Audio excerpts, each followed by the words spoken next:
India में sex education कितनी ज़रूरी है? आई एम टेलिंग यू, अगर हम लिमिट से बाहर उनको एडुकेट करते हैं ना, they want to explore today. I think condom education, reproductive education and menstrual education for girls, ये तीनों चीज़ें ना बहुत ज़रूरी हैं. सेक्स परफॉर्मेंस को बेटर करने के लिए फलानी जड़ी बूटी खाइए तो आप बेहतर हो जाएंगे, ये खाइए तो बेहतर हो जाएंगे, वो डॉक्टर कहते हैं दवा खाइए बेहतर हो जाएंगे. क्या वाकई में दवाइयों से बेहतर होते हैं लोग, मर्द?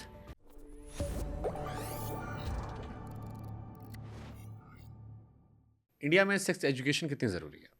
आई थिंक बहुत बहुत बहुत ज़रूरी है, but to a limit. I am telling you, अगर हम लिमिट से बाहर उनको एडुकेट करते हैं ना, they want to explore today. So okay, that is like ये आप गुड़गांव दिल्ली वाली बता रहे हो, गाजियाबाद वाली नहीं बता रहे हो बात. आप गाजियाबाद पे पहुंच जाते हो. गाजियाबाद ज़्यादा एडवांस हो रहा है आजकल. ओके.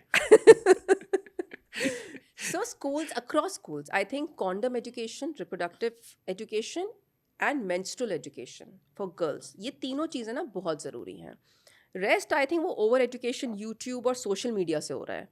वो आजकल के बच्चों को पढ़ाने की भी ज़रूरत नहीं है, सब कुछ फ़ोन पर है. सब कुछ पढ़े लिखे पैदा हो रहे हैं. तो आपके पास जो लोग आते हैं, क्या उनको जानकारियां होती हैं, बेसिक जानकारियां, या अभी भी ऐसे लोग होते हैं नहीं, जिसका अब I think most of the people know IVF कैसे होता है, क्यों चाहिए हमें. Like 90% people in the clinic know about it now. ठीक है. एक और इम्पॉर्टेंट क्वेश्चन, अगर नेचुरल प्रोसेस के थ्रू जानना हो तो उसमें सेक्स परफॉर्मेंस को बेटर करने के लिए, क्योंकि अब हर झोला छाप से लेकर रेलवे स्टेशन के बाहर से लेकर बड़े बड़े क्लिनिक्स तक हर जगह पर बैनर पोस्टर लगे हुए हैं. हाँ. कि फलानी जड़ी बूटी खाइए तो आप बेहतर हो जाएंगे, ये खाइए तो बेहतर हो जाएंगे, वो डॉक्टर कहते हैं दवा खाइए बेहतर हो जाएंगे. क्या वाकई में दवाइयों से बेहतर होते हैं लोग, मर्द? सी आई थिंक लाइफस्टाइल सबसे बड़ी इंपॉर्टेंट चीज़ है. दवाई खिलाने से अच्छा पहले पेशेंट की लाइफस्टाइल ठीक करो. दे डोंट सोना खाना जगना, स्ट्रेस, वेरी इंपॉर्टेंट. स्ट्रेस, आपकी रिलेशनशिप बॉन्डिंग, एंड ये बताना कि भाई there is no safe time, there is no specific time. आपको इंटरकोर्स करना है every alternate day to have a baby. Try it for 2 months, नहीं होता है, then there is genuinely some problem. फिर आप डॉक्टर के पास आओ, डॉक्टर आपको देखेगा कि कहाँ पे प्रॉब्लम है. कभी कभी नॉर्मल एग्स नहीं बनते हैं, दवाई दे दो. स्पर्म काउंट थोड़ा सा कम है, उसके लिए थोड़ी सी दवाई दे दो, and then try normally and evaluate. कहीं ट्यूब्स तो बंद नहीं है, स्पर्म काउंट 0 तो नहीं है. एक अल्ट्रासाउंड कर लो कि भाई कोई फाइब्रॉइड तो नहीं पड़ा हुआ है फीमेल्स में. So we evaluate only when we ask the couples कि भाई 2 महीना अपने आप नॉर्मल ट्राई करो सब ठीक करके. तो ये एलोपैथिक, आयुर्वेदिक, होम्योपैथिक, 3 अलग अलग तरह का जो इंडिया में मेडिकल सिस्टम है, इन तीनों में कौन ज़्यादा असरदार है? क्योंकि आयुर्वेदिक वाले अपने दावे करते हैं कि वो नेचुरल हैं. आप ये गलत क्वेश्चन पूछ रहे हो मुझसे. स्टिल आपके पास लोग आते होंगे ना, मतलब कि यार अगर नेचुरल प्रोसेस थ्रू जाना. मेरे पास तो सभी आते हैं. आयुर्वेदिक ट्राई कर लिया, बाबा जी के पास चले गए, वो हिमालय पे बाबा जी बैठे का हैं और वो बैठा है और ये हो रहे हैं, तो वो सब कुछ चल रहा होता है. हाँ, बट ऑब्वियसली हम तो एलोपैथिक ही बोलते हैं. एलोपैथिक के थ्रू.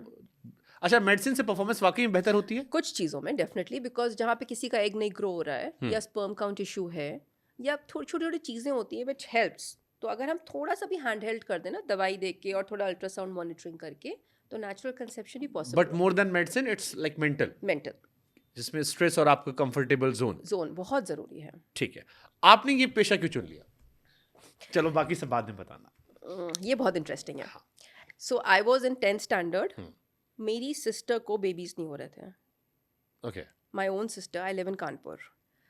वहीं जहाँ की सड़कें लाल होती हैं, हाँ, जहाँ पे गूगल मैप कहता है लाल सड़कें हैं, और सिर्फ गंदगी दिखती क्योंकि है. वहाँ 18 लोग बहुत जो लोग खाने वाले लोग होते हैं, पान पराग टाइप्स, तो Rajnigandha, Kamla Prasanna. So I was like, मेरी सिस्टर उस वक्त कानपुर में नहीं होता था. She went to Mumbai to get IVF done. First failed, second failed, third में उसके ट्विंस हुए, दैट ऑल्सो अबॉर्टेड. मतलब लिटरली मैं तब तक 12th स्टैंडर्ड में आ गई थी. मेरे डैड बोलते हैं मैं अपनी बेटी को डॉक्टर ही बनाऊंगा, क्योंकि वो इतनी परेशान थी. मैंने उसके वो देखा है वो प्रॉब्लम्स, कि कानपुर से उठ के बॉम्बे जाना, वहाँ रहना 1 महीना, और फिर कंसेप्शन नहीं होना, प्रेगनेंसी नहीं होना, was very traumatic for my family. And coming from a middle class family, easy नहीं होता. और उस वक्त IVF बहुत महंगा था. मैं अब एडमिशन हो गया, सब हो गया मेरा, चलो मैं MBBS भी कर लिया, PG भी हो गई, शादी हो गई यशोदा खानदान में. अब वहाँ पैसा ही पैसा. वहाँ my husband has seen mother in law, भाई वो गायनेकोलॉजिस्ट रात भर काम कर रही हैं. सो माई हस्बैंड सेड कि भाई तुम IVF वाला काम करो, शाम को I want to come back कि तुम you take care of my kids. और मुझे IVF ही करना था फाइनली. तो finally then I started struggling. I started, मतलब the best part was that I was only given a car and a driver and I was told अपनी journey खुद चलाओ. And that was the best part, that my husband supported me. कि मैं नहीं चाहता कि तुम यशोदा में खो जाओ हॉस्पिटल्स में. You make your own identity. And that day I launched seeds of innocence. From one small city of Dadri, वहाँ जाके OPD करना, पेशेंट्स उठाना, अपनी धीरे धीरे पेशेंट्स बिल्ड करना, अपना सेंटर स्टार्ट करना.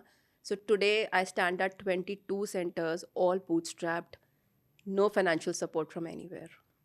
And I think today I can claim I give one of the best results in the country because I'm the first center to start genetics. So